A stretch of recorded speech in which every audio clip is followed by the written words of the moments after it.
مساء الخير. خلال الويك اند كان في خبر نزل مثل الزاعقة علي وعلى فريق البرنامج. انشقاق شريف شحادة. أسوأ شيء بالعالم ممكن يتمناه حدا عم يعمل برنامج مثل دي ان اي هو خبر انشقاق شريف شحادة. خصوصي انه الخبر اجى بعد كم شهر من مقتل محمد ضرار جمو. يعني بعد مقتل جمو انشقاق شحادة، انه شو بعمل؟ بسكر البرنامج؟ شو بشتغل؟ بس الحمد لله طلع كل الخبر عاري عن الصحة. الحقيقة الأستاذ شريف شحادة عم بيقوم بجولة بهدف آخر، جولة أوروبية تهدف إلى إعادة اكتشاف أوروبا بعد ما محاها وليد المعلم عن الخارطة من أكثر من سنتين. تعرف أن الحملة التي تواجهها سوريا ليست هي حملة عسكرية فقط، هي حملة عسكرية سياسية اقتصادية وإعلامية، والجانب الأخطر منها هو الجانب الإعلامي، ولذلك يركزون في كل مرة على أي خبر أو حدث يحدث ثم يقلبون الخبر بعكس ما هو المطلوب. دغري بيقلبوا الخبر، دغري بيقلبوا، بيكون شيء بصير شيء. زلمة رايح يكتشف أوروبا بصير منشأ. اصلا بعد ما يكتشف اوروبا البرلماني العريق الاستاذ شريف شحاده رح يجرب بمبادره فرديه انه يشرح للاوروبيين شو عم يصير بسوريا. بالاخر عن جد انه عيب كل العالم صار بيعرف بالتفصيل شو عم بيصير بسوريا من مؤامره ارهابيه تكفيريه، والاوروبيين ما لاقطين القصه بعد. انه عن جد عيب له. وهون اهميه حدا مثل البرلماني شريف شحاده، لان هو صاحب خبره مباشره بهالموضوع. هو نفسه كان عرضة للتهديد من المؤامرة التكفيرية الإرهابية. ليس هناك في سوريا من لم يتأذى ما حصل في سوريا. أنا الآن موجود في العاصمة البلجيكية بروكسل، وما سبب وجودي؟ أعتقد أنني لا أقوم بنزهة ولا أقوم بسياحة. أنا أيضا معرض للقتل ولمحاولات من جبهة. لا عفوا، بس شو سبب وجودك في بروكسل أستاذ شريف؟ نعم، ولو كنت تغلبي يعني هناك محاولة من المجموعات المسلحة لقتلي وقتل أولادي وتفجير سيارتي، وقد قتل مرافقي وفجرت سيارتي. أليس هذا عيبا بحق السوريين وهم في عام 2013 أن يتقاتلوا وأن يأتي الأجنبي من خارج سوريا ليقتلنا؟ نعم، أنا وأسرتي هددنا. انه واحد مهدد، شو؟ انه اكيد لازم ياخذ كل الاحتياطات اللازمة بحالة وجود تهديدات، طبيعي. اصلا الحياة عزيزة بالمطلق. فكيف اذا كنا عم نحكي عن حياة شخصية برلمانية فزة مثل الاستاذ شريف شحادة، انه من وين السوريين ممكن يجيبوا شخص ثاني بهالمستوى من العبقرية مشان سوريا المستقبل؟ ما بدك خميرة؟ ما بدك شيء للمستقبل؟ تصور انه هيك يروح شريف شحادة. هون الحقيقة الواحد ما بيقدر الا يحيي شفافية وعفوية شريف، لأن كان ممكن يشبح يهبط حيطان وما بعرف شو، إنما فعلا بكل روح رياضية قال إنه في تهديدات، لأن في مصداقيته بالدق، وهو زلمة مصداقيته كتير عالية. قال إنه في تهديدات وإنه خاف على حاله وغادر سوريا. سرت معلومات قبل أيام، واسمح لي أنه بدأت دغري بالموضوع، بهذا الموضوع اللي يتعلق بك شخصيا وببعض الشخصيات الوطنية المعروفة في سوريا، والتي طالتها شائعات بأنها يعني تواجه وضعا ما مع الدولة السورية، أنها خرجت إلى خارج سوريا، وأنها مهددة بالقتل، ومنهم أنت بالتحديد. ما صحة هذه الشائعات وبماذا ترد على مثل هذه الشائعات؟ لا أنا ولا غيري مهددين، لا من سوريا ولا من غيرها. رؤيا شريف، رؤيا حبيبي، بعدك مخبرنا أنك مهدد بالقتل أنت والعائلة. كن شو بيه؟ هيدي منا قصة إلها علاقة بتوقعات حول النظام أو المجتمع الدولي أو تحليل سياسي بقضية عامة. اليوم عندك رأي، بكرة عندك رأي تاني. هيدي قضية بتخصك، يعني ما حدا غيرك بيعرف تفاصيلها. شو بيك؟ روح مهدد أو مش مهدد؟ ما حيرتنا. شو بيك؟ عن جد شو بيك؟ حيرت جمهورك المعارض وجمهورك المؤيد. بمحطة بتقول إنك مهدد، على المنار بتقول لا مش مهدد. هلا صحيح بالتحليلات التانية كمان حيرتنا، بس هيدي مسألة عاطفية يا شريف. جمهورك لازم يعرف يا شريف.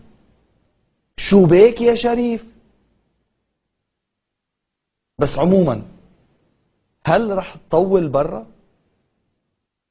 أنا لا أختار إلا سوريا وطني، وسوريا سيبقى هو الملاذ الأول والأخير لكل مواطن سوري، وسيبقى شريف شحادة خادما مطيعا للشعب السوري وللتراب السوري وللجيش السوري. شعب وتراب وجيش، هي الثلاثية جديدة تبعك؟ والنظام شو يا شريف؟ خلاص ما بقى بدك تكون خادم عند بيت الأسد يا شريف؟ روق يا حبيبي، روق. تعرفوا لما ينشأ حدا مثل شريف شحادة صار له أكثر من سنتين ناطق شبه رسمي باسم النظام السوري، لما ينشأ معناتها أنه حاسس أنه ما بقى ظابطة، لأن هو من جوا، وإذا متبرع يلعب هالدور من جوا وقرر يوقف يعني في شيء مش مطمنه. عادة انشقاق من هالنوع بيكون إشارة لضعف النظام، بس بحالة شريف مش أكيد. هذا الصبي ما في تحليل زبط معه من أول الثورة، والتعتير أنه يطلع قرر ينشق باللحظة اللي النظام عم يربح. يعني قد ما كان مصيبة بالتحليل، يا خوفي يطلع تحليله هالمرة مثل كل مرة بالمقلوب. شريف هلأ فايلين، هلأ وقت اللي بلشت تزبط بسوريا مع النظام. ولو يا شريف روق، لك لو طولت بالك لليوم يمكن كنت غيرت رأيك. لليوم اليوم كان في حدا عم يعلن انتصاره بسوريا. الزمن الآتي ليس لمصلحتكم، لا ميدانيا ولا داخليا في سوريا ولا إقليميا ولا دوليا. فشل الجبهة الدولية والإقليمية والداخلية التي تضافرت للسيطرة على سوريا، هذه فشلت. نقطة على أول السطر، هذه حقيقة دامغة. بدي أفترض أنه كل هالكلام صحيح. بالبداية لازم الواحد يسجل هدوء خطاب الليلة، بس هو هدوء شخص عم يتصرف كمان بصفته ربحان الحرب بسوريا، معتبر أنه حقه يقرش هالربح بلبنان. خلينا أفترض كل شيء قال صحيح. المهضوم بالخبرية كلها أنه بكل خطاب الانتصار بسوريا كل الوقت اليوم كان أمين عام حزب الله عم بيلوم 14 أذار اللي عم بتراهنوا على الخارج، وقفوا رهان على الخارج، ما قلنا لكم من الأول ما تراهنوا على الخارج، ليه عم تراهنوا على سوريا وعلى شو عم بيصير بسوريا، لحد لما وصل لهالمعادلة. في فريق بلبنان ربط كل شيء بانتظار ما يجري في سوريا. طيب، وعطل كل شيء بانتظار ما يجري في سوريا. طبعا بانتظار ما يجري في سوريا على قاعدة ماذا؟ على قاعدة أن النظام سيسقط وأن سوريا ستسقط، والبعض يعيش على أحلام العودة من مطار دمشق وما بده يرجعوا من مطار بيروت. المزيد من التأخير والمزيد من الانتظار سيحسن، للأسف واحد يحكي بلغة بهيك لحظة البلد فيها معطل، سيحسن من ظروف ومن موقعية ومن مكانة الفريق الآخر. ترى هلا نحن قبلانين انه يعني ترتب هيك و996 وكذا والى اخره. يمكن تغيرت الظروف، متعش العالم تقبل يعني. فلذلك اغتنموا الفرص. إذا تغيرت الظروف وين؟ بسوريا. هيدا مش رهان على سوريا، مش رهان على نتائج الحرب بسوريا. هيدي نتيجة طبيعية للحياة السياسية بلبنان، للتنافس الديمقراطي، لصناديق الاقتراع، لاستطلاعات الرأي. أصلا حتى خطاب الانتصار ما المقصود فيه انتصار عسكري بسوريا، لسبب كتير وجيه شرحه نصر الله الليلي. حل عسكري بسوريا ما في ناس مصرين يدقوا راسهم بالجبل. ما في داعي لهذا الموضوع. الآن العالم كله وصل لمحل أنه ما في حل عسكري بسوريا، ما في حل عسكري بسوريا. الحل المقبول والمتاح في سوريا هو الحل السياسي، والطريق إلى الحل السياسي هو الحوار السياسي. العالم بتروح على حوار، ومن خلال حوار تصل إلى حل سياسي. الكل يجب أن يدفع باتجاه الحل السياسي في سوريا. واضحة، لا يمكن يكون في حل عسكري بسوريا، لا يمكن. ولازم تسمعوا هالكلام منيح. ليه؟ لأن حزب الله عم يحكي عن خبرة. قد ايه حاول حزب الله يلعب لعبة الحل العسكري بسوريا بس ما زبطت. عم يحكي عن خبرة، بيربح هون بيخسر هون، ساعة بابا عمر، ساعة القصير، ساعة ريف اللاذقية، بس بالآخر ما حدا قادر يترجم الإنجاز العسكري لنتيجة سياسية. علما أنه المعارضة السورية بأعلى درجات التفتت والانقسام، بس ما في حل عسكري. لإلي عم تخبرني الحكي؟ مش بعيد بكره يطلع يخبرنا انه لو كنت اعلم انه ما في حل عسكري ما كنت طلعت من الاساس على سوريا. عن جد بحس احيانا خطابات امين عام حزب الله هي نقاش مع خطاباته السابقه، يعني بناقش شيء اللي قاله من 3 اشهر مثلا. الحل الوحيد هو هذا. الحل الوحيد هو باستدعاء الجيش اللبناني والقوى الأمنية الرسمية والتعاون معها، وليس باستدعاء داعش والنصرة. داعش والنصرة بتعقد الوضع بطرابلس وبتعقد الوضع بكل لبنان.